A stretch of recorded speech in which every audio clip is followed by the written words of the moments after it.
উদ্দিন ফিরোজের আমলে এসেছিল।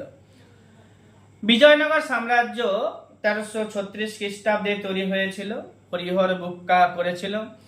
আর এখানকার বিজয়নগর সাম্রাজ্যের শ্রেষ্ঠ শাসক তার নাম হচ্ছে রাজা কৃষ্ণদেব রায়। তার কার্যকালের মেয়াদ 1509 থেকে 1530 সাল পর্যন্ত।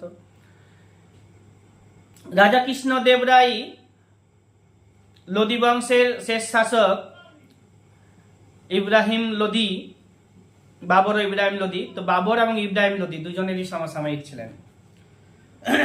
দিলওয়ারা মন্দির পরীক্ষাতে আসে, যেটা মাউন্ট আবুতে আছে। মাউন্ট আবু রাজস্থানে অবস্থান করবে। এটা জৈনদের টেম্পল বলছি আমরা।